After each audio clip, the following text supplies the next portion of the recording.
And now with the seminar of Alpari. Assalamu alaikum. Hi. Who in this room speaks English, just so that I'm aware of how fast to talk or not talk? How many? Sorry, can you just put your hands up if you speak English? Okay, perfect, very good. Mabruk. You know more English than I know Arabic, okay? So my name's Jamil. I have an Arabic name, but I'm not Arabic. Special prize if you come to me and say where I'm from, because it's very hard in this region. I am the Chief Investment Strategist Mena at Alpari. Now, Alpari is a global broker established in 1998, one of the longest running brokerages in financial services and investment industry. If we can please just get the next slide. Perfect, thank you.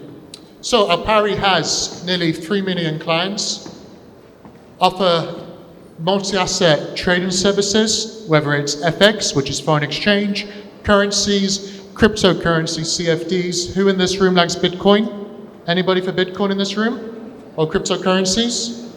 Only a couple. Myself, I don't like, but it's okay. I will talk about Bitcoin as well, okay? We have global markets, stocks, commodities like oil and gold. Again, we are one of the longest running brokerages. I don't have that much time for the seminar today. However, I will be at the Alpari booth for the rest of the day. You're more than welcome to say hello to me, and I'll be more than happy to talk to you. Now, what I'm going to talk to you about today is financial markets trends. What's happening in global markets? What potentially you need to know as a trader? What maybe you need to look out for in the future? Of course, as we said in our panel just half an hour ago, we are unfortunately living in delicate times. And whether you are a central banker, government official, everyday trader on the street, or even an analyst, there is uncertainty, there is unpredictability, and the truth is, nobody knows what's going to happen. So this is why, as investors and as traders and as those who want to be involved in the markets, please pay attention to investment trends, to what is happening, because something that happens tomorrow could change everything that I'm about to tell you about the global outlook. I have been a strategist now for more than 10 years. I've been through the global financial crisis. I've been through the populist uprisings. I've been through Brexit. I'm from London. I see a lot of uncertainty, as we just said as well. Things are changing globally. Economic risks that you see in Egypt, I travel a lot. Unfortunately, they are widespread.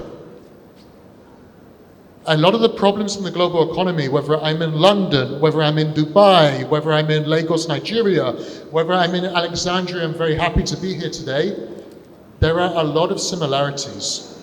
So please, at Alpari, we care a lot about investor education. We care a lot about educating our clients, and we need to spread that message about investment education, because as everyday traders and investors, we need to be aware of potential risks. Next slide, please.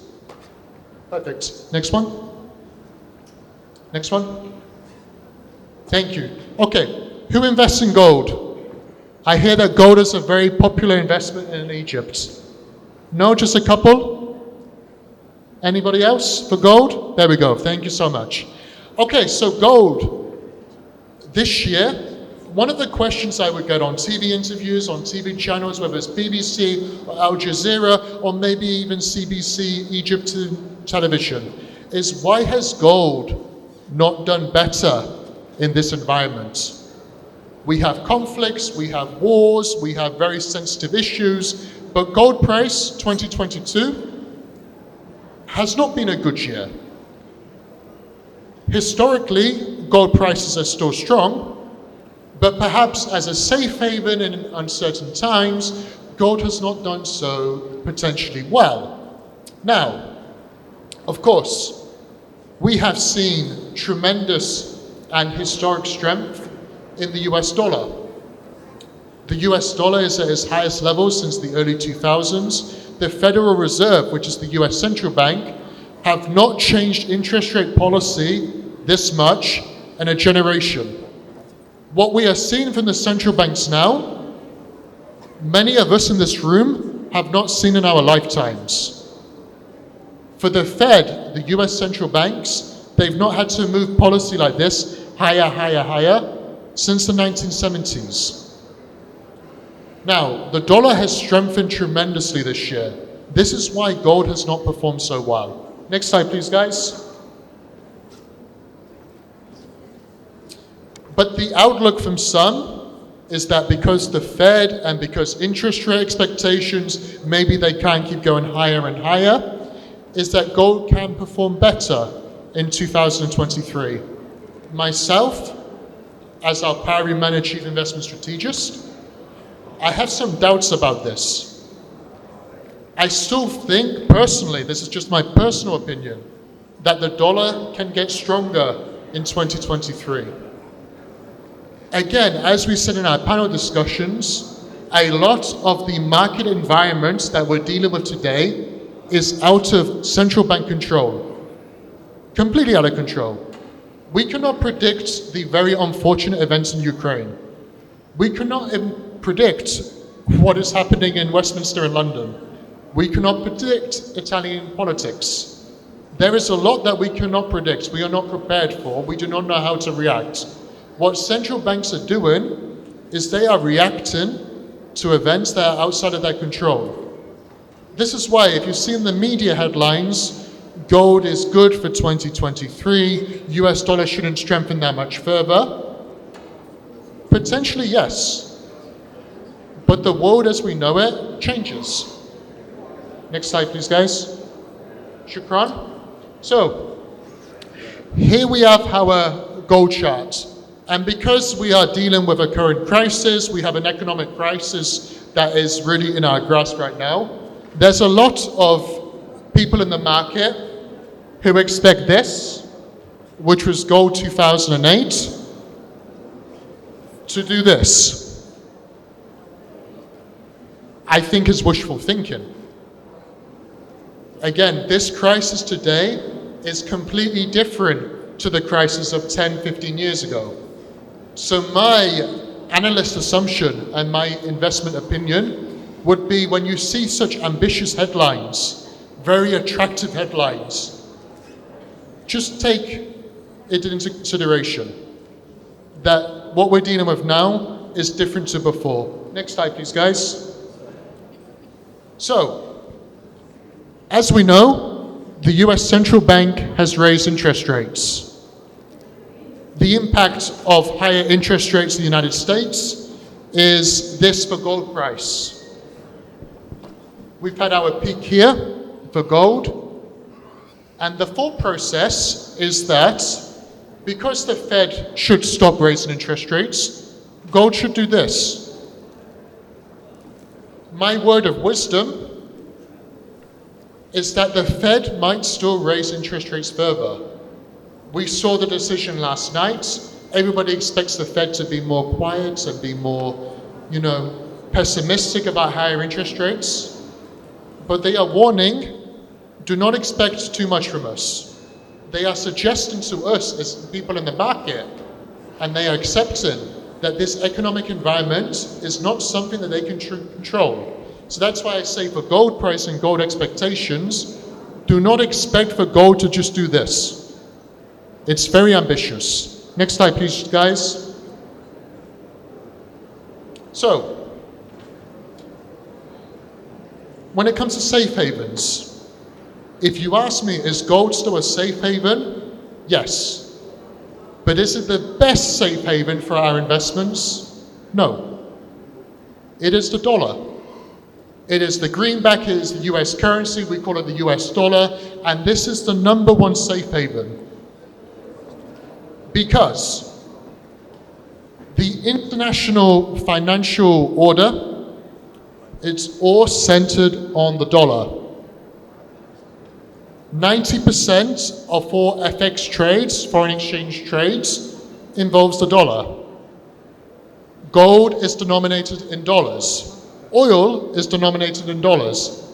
Even cryptocurrency is priced in dollars. So if the dollar is still in a good demand, I still like to have dollars in my pocket. I wish I did. Again, I come from London. I've seen some very spectacular pound weakness, but I don't have dollars. This is why the dollar can still do well.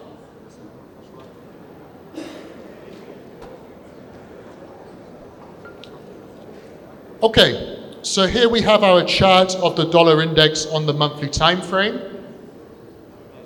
As we can see at the end of our chart, the dollar is slowly pausing. And because it has paused, many think this is an opportunity for a decline. It might be, but again, the events such as Ukraine, such as what might happen in the region, what's happening in politics in Western Europe. Again, I'm very happy to be in Egypt. If I could stay in Egypt and not go back to London, I would take this, okay, no problem. And those are uncertainties that can still protect the dollar. If there are risks in the world, the dollar is your friend. 2022, there has been many problems in the world. The dollar has become your best friend.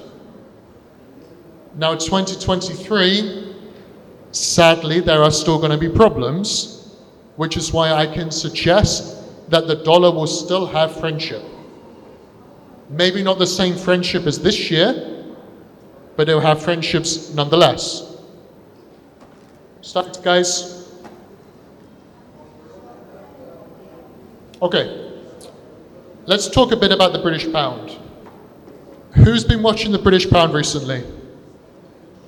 Who knows about what's happened? Just a couple? Okay. Now, obviously after the pound has dropped so much, you can expect some recovery. However, as the panel pointed out correctly, UK government, UK politics, the UK economic situation, it's not positive right now. The Bank of England needs to be much more aggressive, very fierce, like Liverpool when they attacked. They had Salah, they had Mane, they had Firmino. They were very aggressive. Without this, not so much. The Bank of England needs to attack more.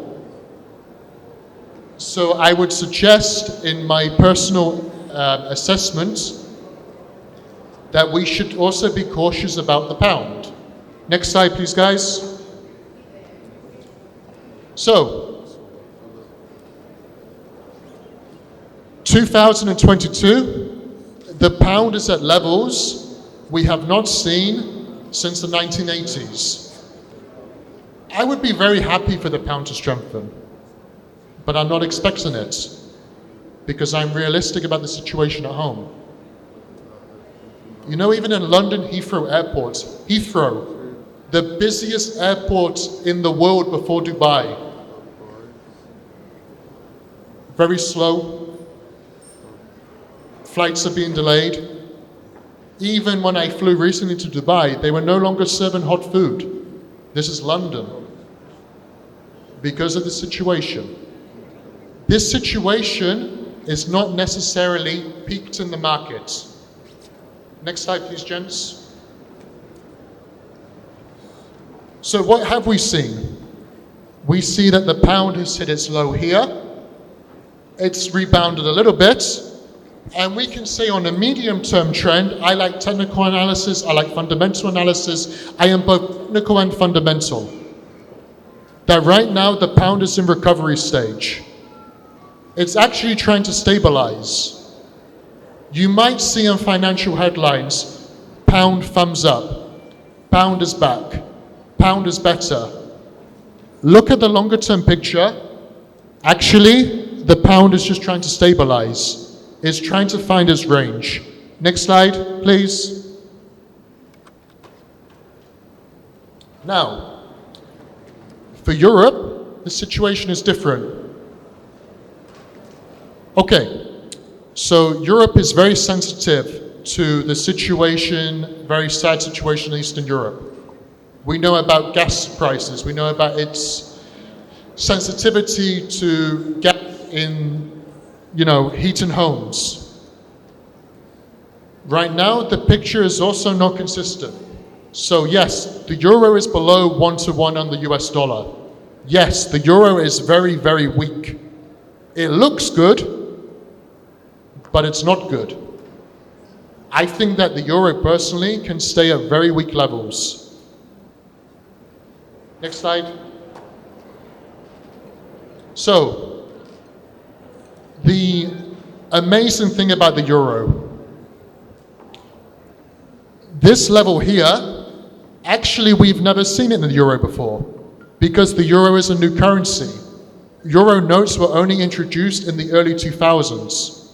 So actually what we see in the euro today, we have not seen since the euro was born. And the situation can still be worse. Slide, guys. Thank you. So, for the dailies, for the trend, what have we seen in the euro? The trend is clearly lower, range, lower, range, lower, and I would suggest here we're in another range. We're actually to find stability in the euro right now, but we might have another low, and nobody's really talking about this. Slides. Now, what can we expect to happen for the Bank of Japan? Again, it's not just the euro that's weak, just one more minute. It's not just the euro that is, it's the pound, it is the Japanese yen. The Japanese yen has declined by as much as 20% this year. The Bank of Japan were begging, they were pleading like, please, please, please weaken the yen. For the last decade, they couldn't do it. These very unfortunate events in the world has weakened the yen, and the Bank of Japan do not know what to do. The Bank of Japan are threatening to intervene in financial markets. They are threatening to strengthen the yen. However, if the global situation gets worse, should sad events continue, and should sad events become more sensitive to getting worse, there is not much the Bank of Japan can do. The yen will still weaken. Unfortunately, we are living in the dollar's world. And the dollar's world is very strong. Next slide, please. And the next one. Okay. I have been warned that my time is up. I just want to say thank you very much for having Alpari today. Thank you for listening to my presentation. Thank you as well for being patient towards my lack of Arabic and my English. I promise if I could, and I wish to speak Arabic, but it's very difficult for me. But thank you very much for having Alpari in Egypt today. Please come to our booth. We are very happy to be with you. And it will be a pleasure to speak to as many of you as we can.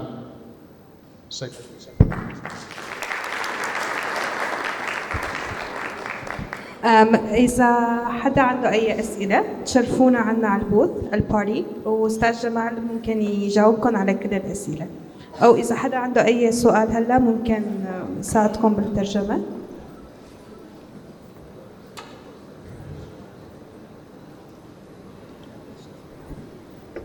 Shukran, Alexandria. Thank you once again. Thank you.